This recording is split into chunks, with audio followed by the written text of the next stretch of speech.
আসসালামু আলাইকুম। আশা করি সকলে ভালো আছেন, সুস্থ আছেন এবং যে যেখানে আছেন নিরাপদে আছেন। আজকের এই ভিডিওটিতে আমরা যে বিষয়ে কথা বলবো সেটি হচ্ছে গাড়ি বিক্রির ক্ষেত্রে কি কি বিষয় অবশ্যই খেয়াল রাখবেন। যারা ব্যক্তিগত গাড়িটি বিক্রয় করছেন, বিক্রয় করে শুধু যে গাড়ির টাকা, সেই টাকাটি পাওয়াটাই কিন্তু আপনার সম্পূর্ণ গাড়ি বিক্রয়ের প্রসেসের শেষ না।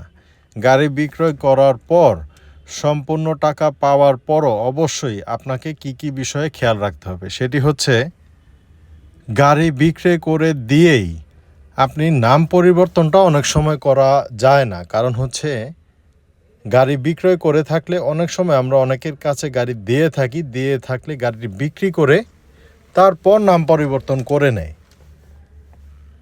রিসেন্টলি এই বিষয়টা নিয়ে অনেকেই অনেক ঝামেলায় পড়ছেন। সেটি হচ্ছে আপনার গাড়িটি, অনেকেই আছেন যে যারা চাকরিজীবী, ব্যবসায়ী, রাজনীতিবিদ, পেশাজীবী, অনেকেই সময় পান না যে আপনার গাড়িটি নিয়ে আপনি কোথাও বিক্রি করার জন্য বারবার সময় দিবেন। সেক্ষেত্রে আপনারা যেটি পারেন সেটি হচ্ছে একটি বিশ্বস্ত নির্ভরযোগ্য একটি প্রতিষ্ঠানে আপনার গাড়িটি দিয়ে আসতে পারেন। সেক্ষেত্রে অবশ্যই এসবি কার সিলেকশন লিমিটেড আছে। দীর্ঘ এক যুগেরও বেশি এই একই জায়গায় ব্যবসা করে আসছে। সেক্ষেত্রে আপনারা গাড়ি বিক্রি করার পরে যে বিষয়টি নিয়ে আশঙ্কার থাকে সেটি হচ্ছে যে সময় পান্নাবিদে একজনকে গাড়ি দিয়ে দিলেন, কিছু টাকা দিল বা সম্পূর্ণ টাকাই দিল। সম্পূর্ণ টাকা দেওয়ার পরও যে বিপদটি থাকে সেটি হচ্ছে যে আপনার গাড়িটি নিয়ে গেল, বিক্রি করবে, করার পর নাম পরিবর্তন করে নেবে। এই জায়গাটিতে আপনাকে অবশ্যই, আপনি বা আপনাদের সবাইকে অবশ্যই গুরুত্বের সাথে যে বিষয়টি খেয়াল রাখতে হবে সেটি হচ্ছে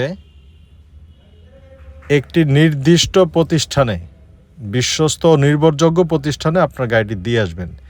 এসবি কার সিলেকশন একটি বিশ্বস্ত ও নির্ভরযোগ্য প্রতিষ্ঠান। তা না হলে যে বিষয়টিতে আপনাকে ভুগতে হবে সেটি হচ্ছে রিসেন্ট ঘটনা। এক স্বনামধন্য সুখ্যাতি সম্পন্ন এক ডক্টর সাহেব, উনি সময় পান না এবং সময় না পাওয়াটাই খুব স্বাভাবিক বিষয়। উনি যে বারবার যাবেন সেই সময়টিও পান। একজনকে দিয়েছেন, সম্পূর্ণ টাকা দিয়েছে। সম্পূর্ণ টাকা দিয়ে দেওয়ার পর আজকে প্রায় একটি বছরের কাছাকাছি হয়ে এসেছে। উনি জানেনও না ওনাকে যে অ্যাড্রেস দিয়েছে সেই অ্যাড্রেসে সেখানে গাড়িটিও নেই। প্লাস গাড়িটি দিয়ে কি কোনো দুর্ঘটনা ঘটেছে কি না, অথবা গাড়িটি দিয়ে কোনো আইন বহির্ভূত কোনো কাজ হচ্ছে কি না, এই বিষয়গুলি কিন্তু উনি জানেন না। ঠিক তেমনি আপনারাও আপনাদের গাড়িটি বিক্রয় যদি একটি সুনির্দিষ্ট জায়গায় না করেন, শুধু টাকাটাই পেলেন, নাম পরিবর্তন করতে পারলেন না বা করলেন না, এটা কিন্তু স্বাভাবিক বিষয় যে আপনার গাড়িটি বিক্রি করার সময় নাম পরিবর্তন করবে। এটা অতি স্বাভাবিক একটা বিষয়। এটি নিয়ে এটি নিয়ে চিন্তাভাবনা, এটি নিয়ে দুশ্চিন্তা করার কিছু নেই। গাড়ি আপনি দিয়ে যাবেন, বিক্রির সময় নাম পরিবর্তন হবে, এটা একটা স্বাভাবিক প্রসেস। আপনার ফুল পেমেন্ট করে দিলে অথবা আপনি কিছু টাকা নিলেন, কিছু টাকা বিক্রির সময় নিলেন, এইসব বিষয় না। যে বিষয়টা আপনাকে খেয়াল রাখতে হবে সেটি হচ্ছে যে আমি গাড়িটা দিচ্ছি কোথায়, আমার থেকে গাড়িটা নিচ্ছে কারা। গাড়িটা সম্পূর্ণ টাকা দিয়ে দেওয়ার পরও গাড়িটা দিয়ে কি কাজ করা হচ্ছে, গাড়িটা কোথায় ব্যবহার হচ্ছে, গাড়িটাকে আসলেই শোরুমে রেখে দিয়েছে অথবা শোরুমে রাখলো, গাড়িটা কি অন্য কোনো ইলিগাল কোনো কাজে জড়িত হচ্ছে কিনা, এই বিষয়গুলো অবশ্যই খেয়াল রাখবেন।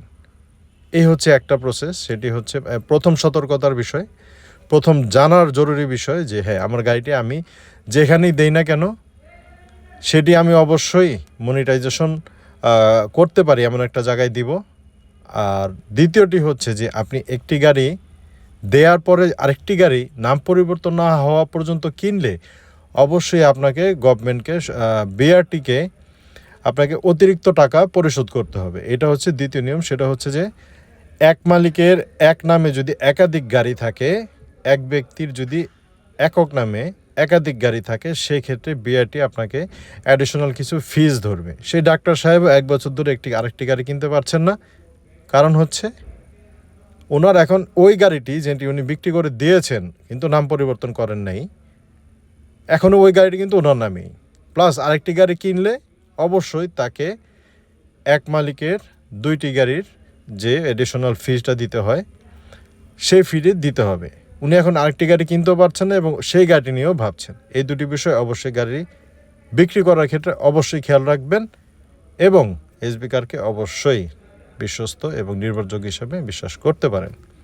আর আমাদের ইউটিউব চ্যানেলে যারা দেখছেন তারা অবশ্যই @শিহাদ আল রহমান 7798 এই ইউটিউব চ্যানেলটি সাবস্ক্রাইব করবেন। শিহাদ আল রহমান ব্লগস এই ফেসবুক পেজটি ফলো করবেন। গাড়ি বিক্রির ক্ষেত্রে অবশ্যই এই বিষয়গুলো সতর্কতার সাথে খেয়াল রাখবেন।